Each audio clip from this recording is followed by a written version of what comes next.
નમસ્તે વિદ્યાર્થી મિત્રો, હું સંજય બારૈયા. આજે આપણે ગણિત વિષયમાં બીજું ચેપ્ટર સંબંધ અને વિધેયમાં વિધેયના અલગ અલગ પ્રકારો ઉપર ચર્ચા કરીશું. તો વિદ્યાર્થી મિત્રો, છેલ્લા લેક્ચરમાં આપણે વિધેયના બે પ્રકાર જોયા હતા. એક તદય વિધેય કોને કહેવામાં આવે, તદય વિધેય કેવા પ્રકારનું હોય, બરાબર, એનો આલેખ કેવો થશે એની આપણે ચર્ચા કરી હતી. એ ઉપરાંત જે છે, બરાબર, બીજું વિધેયનો પ્રકાર જે છે, બરાબર, એની પણ આપણે વાત કરી હતી.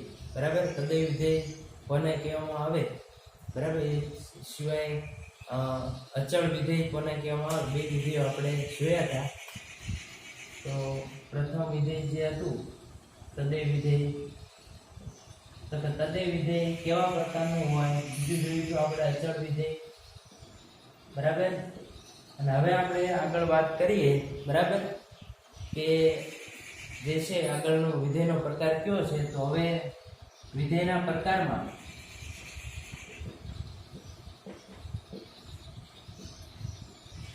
બીજો પ્રકાર જે છે બહુપદી વિધેય છે. તો વિદ્યાર્થી મિત્રો, બહુપદી વિધેય જે છે, બરાબર, એ પોલિનોમિયલ ફંક્શન કહેવામાં આવે. તો બહુપદી વિધેય કેવું હોય, બરાબર, એની આપણે વાત કરીએ. તો બહુપદીમાં તમને ખ્યાલ છે દ્વિઘાત બહુપદી તમે ભણી જાય, દ્વિઘાત બહુપદી હોય તો એ રીતની જે બહુપદી હોય એને બહુપદી વિધેય કહેવામાં આવે. બરાબર, તો દાખલા તરીકે f(x) બરાબર બહુપદી સ્વરૂપમાં જે વિધેય આપ્યું હોય, ધારો કે x3 + x2 + x + 1, બરાબર, મતલબ કે બહુપદી તમને આપી હોય, બહુપદી આપેલી હોય તેને બહુપદી વિધેય કહેવામાં આવે. બરાબર, દ્વિઘાત બહુપદી હોય, ત્રિઘાત બહુપદી હોય, એ રીતે.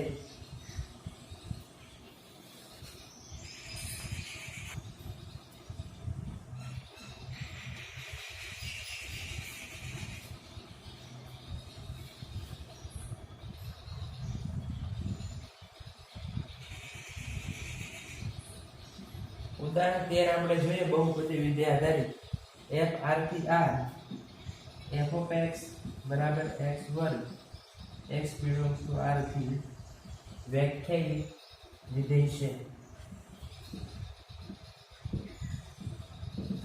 વ્યાખ્યાયિત વિધેય છે.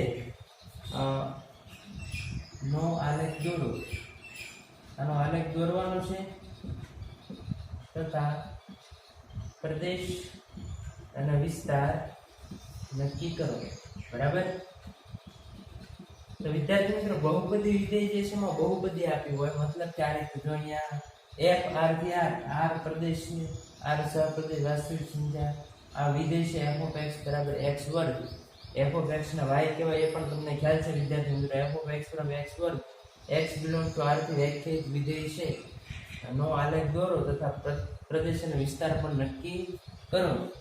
તો વિદ્યાર્થી મિત્રો, f(x) નો x વર્ગનો આપણે આલેખ દોરો છે. f(r) થી r f(x) બરાબર x વર્ગ. બરાબર, તો આપણે જે છે વિદ્યાર્થી મિત્રો, આનો આલેખ આપણે દોરવો છે. આલેખ દોરીએ પછી પ્રદેશ વિસ્તાર પણ નક્કી કરીએ. બરાબર, એટલે વિદ્યાર્થી મિત્રો અહીંયા જુઓ, આ f(x) જે છે ને y પણ કહેવામાં આવે, એ પણ તમને ખ્યાલ હોવો જોઈએ. f(x) જે છે ને y પણ કહેવામાં આવે, y બરાબર x વર્ગ. હવે આપણે એક એક કિંમતો લેતા જઈએ. આલેખ દોરવા માટે યામની જરૂર પડે, બિંદુની જરૂર પડે. x બરાબર 0. વિદ્યાર્થી મિત્રો, આ પ્રદેશ છે, સહપ્રદેશ આ વિધેય છે. વિધેયમાં કિંમત પ્રદેશમાંથી મૂકવાની હોય, પ્રદેશ r છે, કોઈ પણ કિંમત તમે મૂકી શકો.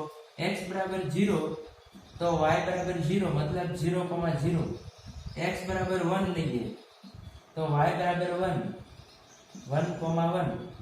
x બરાબર 2 લઈએ તો y બરાબર 2 નો વર્ગ એટલે 4, 2,4. અને x બરાબર 3 લઈએ તો y બરાબર 9. બરાબર, તો અહીંયા થશે 3,9. તો ધનમાં આપણે કિંમત લીધી, એક બે ઋણમાં પણ લઈએ તો તમને ખ્યાલ આવે. x બરાબર -1 લેવામાં આવે તો y બરાબર -1 નો વર્ગ ધન થઈ જાય એટલે 1, એટલે -1,1 મળે. x બરાબર -2 લઈએ તો y બરાબર -2 નો વર્ગ 4 -2,4.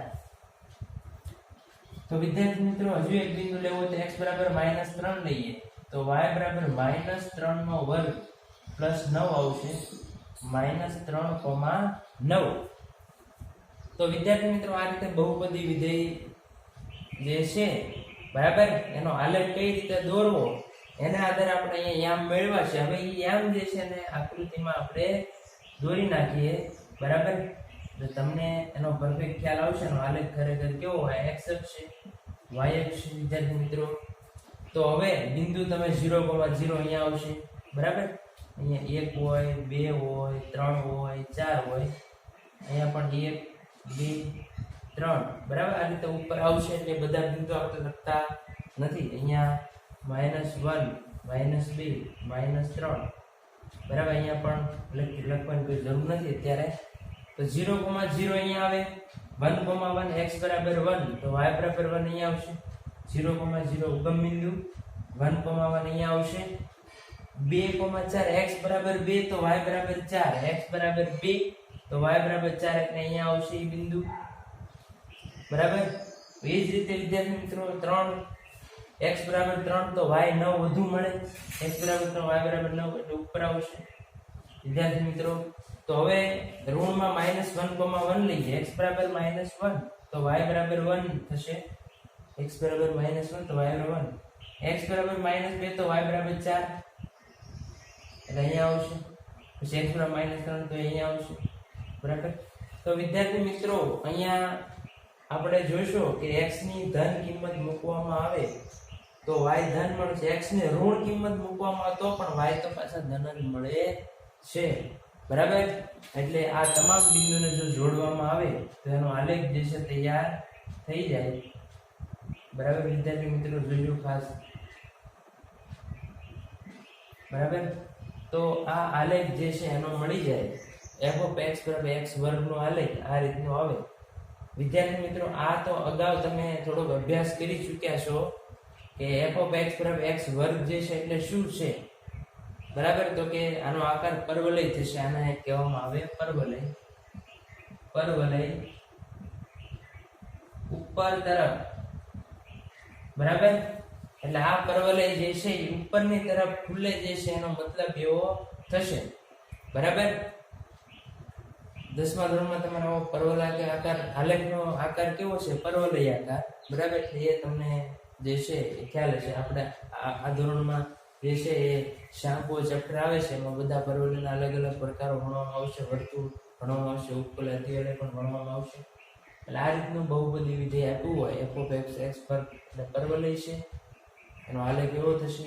આ બિંદુ એટલા માટે લીધા આલેખ દોરવા માટે. હવે આપણે એનો પ્રદેશ નક્કી કરવો છે વિદ્યાર્થી મિત્રો. તો આનો પ્રદેશ નક્કી કરવો હોય બરાબર તો આમાં પ્રદેશ તરીકે તમે કોઈ પણ કિંમત દઈ શકો પણ મુશ્કેલી પડતી નથી. x belongs to r Pradesh r તો કોઈ પણ કિંમત આપણે લખી શકીએ એટલે પ્રદેશ r છે. હવે તમને થશે વિસ્તાર શું લેવો વિદ્યાર્થી મિત્રો. તો વિસ્તાર તમને ખબર છે વિધેયમાં કિંમત મૂકવામાં આવે બરાબર. પ્રદેશ વિધેયમાં x ની કિંમત મૂકવામાં આવે તો y ની કિંમત જે મળે વિસ્તાર થશે. તો વિસ્તારમાં તમે અવલોકન કરશો તો વિસ્તારમાં તમને ક્યાંય ઋણ કિંમત મળશે નહીં બરાબર. ઓછામાં ઓછી કિંમત 0 મળશે. 0 1 2 બધી કિંમતો આમાં શક્ય. 0 અને 0 કરતા વધુ કોઈ પણ કિંમત શક્ય બને એટલે એનો વિસ્તાર જે છે તો એક ખબર હોવી જોઈએ ઋણ કિંમત એક નહીં મળે. ઓછામાં ઓછી કિંમત 0 મળે. બાકી વચ્ચેની તમામ કિંમતો પણ આપણે મેળવી શકીએ. એ રીતે તમે અહીંયા આપણે ખાલી પૂર્ણાંક સંખ્યા જ લીધી છે મૂકવા માટે. અપૂર્ણાંક સંખ્યા મૂકો તો એ પણ મૂકી શકાય. એ રીતે બીજી કિંમતો પણ મળે. એટલે વિસ્તાર જે છે સૌર 0, આવશે બરાબર. વિસ્તાર 0, 0 અને 0 કરતા વધુ છે. સૌર અંતરાલનો આપણે ખ્યાલ હતો તે બરાબર. તો વિદ્યાર્થી મિત્રો જે બાજુ ઇન્ફિનિટી હોય એ બાજુ સૌર અંતરાલ દર્શાવવાનો ન આવે વિવૃત અંતરાલ જ દર્શાવવો પડે. જોઈ લો એકવાર ખાસ જે છે એ f of x by x વર્ગનો આલેખ કેવી રીતે દોરી શકાય બરાબર. પરવલય થશે અને બિંદુ આપણે મેળવા છે. હવે તદેય વિધેય જે છે ને એનો આલેખ આપણે વિદ્યાર્થી મિત્રો વાત કરી હતી. તદેય વિધેય જે છે એક્સ અને વાય બે સરખા હોય, સીધી રેખા મળતી હતી, એટલે એનો આલેખ જે છે એ કેવો હોય? સુરેખ હોય, બરાબર. આ પણ સીધી લીટી હોય એટલે એ થશે સુરેખ, બરાબર. આવો હોય તેનો આકાર છે પરવલય. જોઈએ 14 f r થી r f of x બરાબર x ઘન s belongs to r થી વ્યાખ્યાયિત વિધેયનો આલેખ દોરો. આનો આપણે આલેખ દોરવો છે, બરાબર. f of x બરાબર x ઘન આ પણ વિધેય છે. તો f r થી r પ્રદેશ r છે, સહપ્રદેશ r છે, વિધેય f of x બરાબર x ઘન છે, બરાબર. તો એનો આપણે આલેખ દોરવો છે વિદ્યાર્થી મિત્રો. તો ઝડપથી દોરીએ. x બરાબર 1 મૂકવામાં આવે, x બરાબર 1, તો y બરાબર 1 થશે. 0 મૂકવામાં આવે, x બરાબર 0, તો y બરાબર 0 આવશે. x બરાબર 2 મૂકવામાં આવે તો y બરાબર 2 નો ઘન એટલે 8, બરાબર. હવે ઋણમાં કિંમત લઈએ. x બરાબર -1, તો y બરાબર -1 નો ઘન મતલબ -1. x બરાબર -2 મૂકીએ તો y બરાબર -2 નો ઘન. -2 ની અયુગ્મ ઘાત હોય તો ઋણ નિશાની બહાર આવે એટલે -8. એટલે અહીંયા 1, 1, 0, 0, 2, 8, -1, -1, -2, -8. તો વિદ્યાર્થી અહીંયા તમે અવલોકન કરશો તો x ની તમે ધન કિંમત મૂકો તો y ની ધન જ મળે, પણ x ની જો ઋણ કિંમત મૂકો તો તમને y ની ઋણ કિંમત મળે, કારણ કે અયુગ્મ ઘાત છે. કોઈ પણ સંખ્યાની અયુગ્મ ઋણ સંખ્યાની અયુગ્મ ઘાત હોય, 3 હોય 5 હોય તો ઋણ નિશાની બહાર આવી જાય. એટલે આનો આલેખ આપણે દોરવો હોય, બરાબર. તો ઉગમ બિંદુ જે છે x અક્ષ y અક્ષ, તો 0, 0 આપણે અહીંયા આવશે. 1, 1 એપ્રોક્સિમેટ અહીંયા દોરીએ 1, 1. પછી 2, x બરાબર 2 તો y બરાબર 8, x બરાબર 2 અહીંયા આવશે, y બરાબર 8 ઉપર આવશે, બરાબર. ખ્યાલ પડે છે વિદ્યાર્થી મિત્રો. પછી x બરાબર -1, અહીંયા 1, 1 લઈએ, અહીંયા આવશે 2, 8, બરાબર. આપણે આમ લેતા નથી 1, 2, 3, એટલે એનું સીધું બિંદુ મૂકીએ છીએ. x બરાબર -1, ઋણ ક્યાં આવશે? અહીંયા આવશે -1. y પણ ઋણ એટલે અહીંયા આવશે, બિંદુ અહીંયા આવે. x બરાબર -2 અહીંયા આવશે, y બરાબર -8 અહીંયા આવશે, એટલે અહીંયા બિંદુ મળે. તો તમામ બિંદુને જોડવામાં આવે વિદ્યાર્થી મિત્રો, તેનો આલેખ જે છે એ તમને આ રીતનો મળે. જોજો ખાસ વિદ્યાર્થી મિત્રો. દાખલા ખાસ મહત્વ. આ આલેખ આપણે એટલા માટે દોરીએ, 12મા ધોરણમાં પણ f of x x વર્ગનો આલેખ તમને ખબર હોવી જોઈએ, ઘનનો આલેખ પણ ખબર હોવી જોઈએ, બરાબર. એટલે આ રીતે એનો આલેખ જે છે આપણે દોરી શકીએ. f of x બરાબર x ઘનનો આલેખ પહેલા અને ત્રીજા ચરણમાં હોય, બરાબર. ખાસ ધ્યાનમાં રાખજો કઈ રીતે આલેખ દોરી શકાય. જોઈ લો વિદ્યાર્થી મિત્રો એકવાર.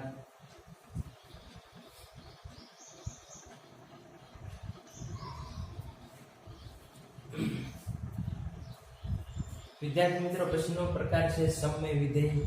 જો આપણે ત્રીજો પ્રકાર જોયો, બરાબર, બહુપદી વિધેય અને સમય વિધેય, ખાસ જે છે એ અલગ સ્પેશિયલ પ્રકાર ગણી શકાય નહીં, પણ આમ સામાન્ય પ્રકાર છે સમય વિધેય અને બહુપદી વિધેય. ખાસ મહત્વનું છે તદય વિધેય, અચળ વિધેય કોને કહેવામાં આવે. ચોથો પ્રકાર સમય વિધેય. સમય આપણને ખબર છે, સમય સંખ્યા કોને કહેવાય? જે અંશ અને છેદમાં સંખ્યા હોય એટલે સમય સંખ્યા બને. એટલે આમાં પણ વિદ્યાર્થી મિત્રો સમય વિધેય કઈ રીતનું હશે? તો કે અંશમાં એક વિધેય હોય અને છેદમાં પણ વિધેય હોય. f of x છેદમાં g of x, પણ છેદમાં ક્યારેય સંખ્યા શૂન્ય ન હોય વિદ્યાર્થી મિત્રો. જ્યારે પણ છેદમાં x વાળું પદ આવતું હોય ત્યારે તમને ખ્યાલ હશે, છેદમાં x જો હોય, બરાબર, તો જે છે શૂન્ય થઈ જાય. છેદ x હોય, છેદ જો શૂન્ય બનતો હોય તો છેદ શૂન્ય હોય તો ઇન્ફિનિટી કિંમત થઈ જાય. એટલે છેદ જે છે ક્યારેય શૂન્ય ન હોય. ધારો વિદ્યાર્થી મિત્રો આ રીતે હોય કે x - 1 છેદમાં x + 1, આ સમય વિધેય છે. તો ઉપર x - 1 છે, નીચે x + 1 છે. તો નીચે જો x બરાબર -1 હોય x બરાબર -1 -1 વત્તા 1 એટલે શૂન્ય થાય. છેદ 0 હોય તો ઇન્ફિનિટી થાય, જે વિધેય વ્યાખ્યાયિત નથી. એટલે એક વસ્તુ ખાસ તમારે ધ્યાનમાં રાખવાની, જ્યારે પણ સમય વિધેય આવતું અથવા છેદમાં વિધેય આવતું હોય ત્યારે છેદને શૂન્ય કિંમત જે બનતી હોય એ કિંમત લેવાની આવે નહીં. એટલે આ વિધેયની બાજુ લખવું પડે x ≠ -1, x -1 લેવાના નથી. તો સમય વિધેય એટલે બહુ સરળ અંશ છેદમાં વિધેય હોય, બરાબર. પણ છેદવાળું વિધેય ક્યારે શૂન્ય હોય નહીં, બરાબર. એટલે જે છે એને સમય વિધેય કહેવામાં આવે. દાખલો જોઈએ કે ઉદાહરણ 15 છે, f r - 0 થી r, f r - 0 એટલે પ્રદેશ જે છે એ વાસ્તવિક સંખ્યામાંથી શૂન્ય બાદ કર્યા છે. સહપ્રદેશ આ છે, વિધેય f (x) 1/x એટલે છેદમાં x belongs to r - 0 થી વ્યાખ્યાયિત એક વિધેય આપેલ છે. આ વ્યાખ્યાના આધારે નીચેનું કોષ્ટક પૂર્ણ કરો અને પ્રદેશ અને વિસ્તાર પણ નક્કી કરો. વિદ્યાર્થી મિત્રો, તો સૌથી પહેલા જે છે આપણે એનું કોષ્ટક પૂર્ણ કરીએ. કોષ્ટક ખરેખર કઈ રીતે હોય, બરાબર. પછી એનો આલેખ પણ દોરીએ આપણે. તો હવે આપણે જે છે વિદ્યાર્થી મિત્રો કિંમતો મૂકવી છે. તો કે x બરાબર -2 મૂકવામાં આવે તો શું થશે? x બરાબર -2 વિધેયમાં મૂકો, છેદમાં વિધેય છે. જો વિદ્યાર્થી મિત્રો પ્રદેશ જે r છે એમાંથી 0 બાદ કર્યા, શા માટે? કે વિધેયમાં શૂન્ય છેદમાં મૂકી શકાય નહીં, એટલા માટે 0 બાદ કરેલા છે.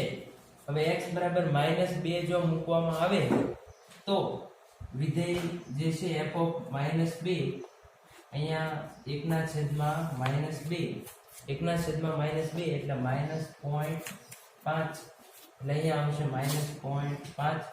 હવે x બરાબર -1.5 લેવામાં આવે તો f (-1.5) બરાબર. વિદ્યાર્થી મિત્રો x બરાબર -1.5 મૂકવામાં આવે તો વિધેયમાં કિંમત મૂકશું તો શું થાય?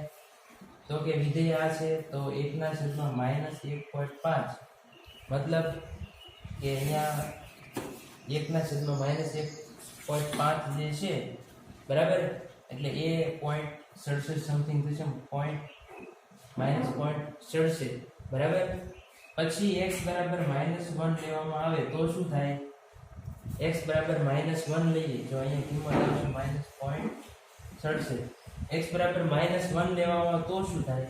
-1 લેવામાં આવે તો f -1 થશે, છેદમાં -1 એટલે -1, બરાબર. એટલે એ કિંમત જે મળશે અહીંયા એની સામે -1 જ મળશે. -0.5 છે, x બરાબર -0.5 તો f -0.5 છેદમાં -0.5 એટલે 0.5 એ 1/2 ઉપર જાય તો 2 થઈ જાય એટલે -2 એટલે અહીંયા મળશે -2, બરાબર. 0.25 છે વિદ્યાર્થી, x બરાબર 0.25 તો f (-0.25) શું થશે? તો કે છેદમાં 0.25 હોય 25 એટલે 1/4 4 ઉપર જાય તો આવશે 4, બરાબર. 0.5 છે તો અહીંયા આવશે 4, બરાબર. હવે 0.5 માટે વિદ્યાર્થી મિત્રો તમને ખ્યાલ પડી જાય, છેદમાં 0.5 હોય તો શું થાય? અહીંયા x બરાબર 0.5 તો f (-0.5) છેદમાં 0.5 એટલે 1/2 2 ઉપર જાય એટલે અહીંયા આવશે b. 1 હોય તો 1 મળે, છેદમાં x બરાબર તો y બરાબર 1.5 હોય, મતલબ આની જેમ 1.5 હોય તો 0.67 મળશે, 0.67. અને 2 હોય વિદ્યાર્થી મિત્રો, છેદમાં 2 હોય, 1/2 એટલે 0.5, અહીંયા સામે કિંમત મળશે 0.5. આ એનું આપણે કોષ્ટક પૂરું કરી દીધું. x ની કિંમત મૂકવામાં તો y ની કિંમત શું મળે? તો વિદ્યાર્થી મિત્રો આ રીતે જે છે એ તમને એનું કોષ્ટક પૂર્ણ થઈ જાય. હવે એનો આલેખ વિદ્યાર્થી મિત્રો કેવો આવે એ આપણે સમજવાનો પ્રયત્ન કરીએ, બરાબર. તો x અક્ષ y અક્ષને ધ્યાનમાં લઈને તમે આલેખ દોરો તો અવલોકન કરશો તો x ની કિંમત જો મૂકવામાં આવે વિદ્યાર્થી મિત્રો ઋણ કિંમત તો y ઋણ મળે. x ની જો ધન કિંમત મૂકવામાં આવે તો y જે છે કેવા મળે? ધન મળે છે.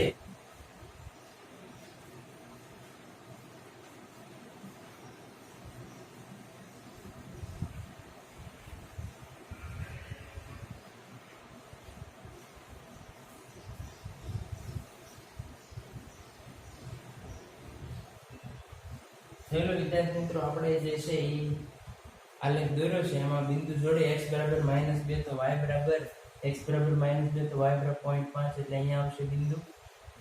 x બરાબર -1 એટલે અહીંયા વચ્ચે આવશે y એટલે -0.67 એટલે અહીંયા આવશે બરાબર. x બરાબર -1 તો y બરાબર -1, x બરાબર -1 તો y બરાબર -1 અહીંયા આવશે બરાબર. x બરાબર -0.5 અડધા તો y બરાબર -2 એટલે અહીંયા આવશે બરાબર. આ રીતના બિંદુ મળ્યા. હવે x બરાબર 0.25 મૂકો એટલે અહીંયા આવશે. ત્યારે y બરાબર કેટલા આવે? 4. x ઓછા હોય વિદ્યાર્થી મિત્રો ત્યારે y તમને વધુ મળે એટલે એ બિંદુ આવશે અહીંયા આવશે બરાબર. x બરાબર 0.5 અડધા મૂકો ત્યારે y બરાબર 2 મળે એટલે અહીંયા આવશે બિંદુ બરાબર. x બરાબર 1 મૂકો ત્યારે y બરાબર 1 એટલે બિંદુ અહીંયા આવશે. x બરાબર 1 તો y બરાબર 1. x બરાબર 1.5 અહીંયા તો y બરાબર 0.67 એટલે અહીંયા આવશે. x બરાબર 2 તો y બરાબર 0.5 એટલે અહીંયા આવશે. તો હવે આ બિંદુને વિદ્યાર્થી મિત્રો તમે જોડો તો તમને પરફેક્ટ ખ્યાલ આવશે કે એનો આલેખ ખરેખર કેવો આવે.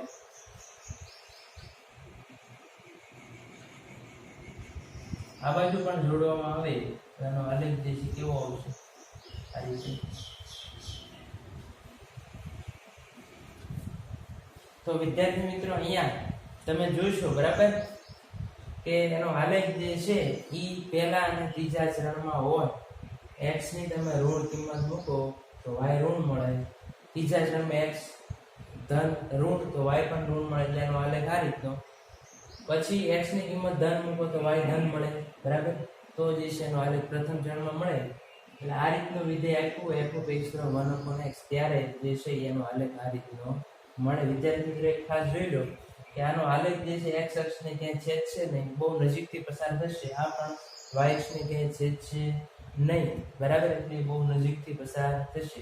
અહીંયા પણ એ જ રીતે આલેખ મળે. એટલે આ રીતે આપણે જે છે એ f(x)(1/x) વિધેય આપ્યું હોય ત્યારે એનો આલેખ આ રીતનો મળે. હવે એનો પ્રદેશ નક્કી કરવો હોય વિદ્યાર્થી મિત્રો તો પ્રદેશ તમને ખ્યાલ છે, પ્રદેશ તરીકે r-0 કિંમત લઈ શકાય. વિદ્યાર્થી જોઈ લો r-0 પ્રદેશ તો આપેલો જ છે. હવે વિસ્તારની વાત કરીએ વિદ્યાર્થી મિત્રો તો વિસ્તાર જે છે એમાં પણ તમને ક્યાંય વિસ્તારમાં કિંમત ક્યાંય તમને 0 મળશે નહીં. એટલે વિસ્તાર જે છે એમાં તમામ કિંમતો મળશે પણ વિદ્યાર્થી મિત્રો તમને વિસ્તારમાં જે છે શૂન્ય કિંમત મળશે નહીં. પ્રદેશ r-0 વિસ્તાર જે છે એ પણ આવશે r-0 બરાબર. તો આ રીતે આપણે આનો આલેખ જે છે એ દોરી શકાય. જોઈ લો એકવાર. આજના લેક્ચરમાં આપણે એટલું રાખશું બરાબર. આગળ હજુ વિધેયના 4 પ્રકાર બાકી છે. આ વિધેયના પ્રકાર આપણે એટલા માટે વધુ વ્યવસ્થિત સમજીએ છીએ કે એના આલેખ મહત્વના છે, 12મા ધોરણમાં પણ આવે છે બરાબર. પ્રદેશ વિસ્તાર શું થશે એ પણ ખાસ સમજવું પડે. એટલે આલેખ જે છે વિધેયના અલગ અલગ પ્રકાર જે છે આપણે આલેખ સાથે સમજીએ. ઉપરાંત જે છે એનો પ્રદેશ વિસ્તાર શું થશે જે આપણે બહુ મહત્વનું છે, ખાસ સમજીને બધું યાદ રાખવું પડે. એટલું રાખીએ આજના લેક્ચર.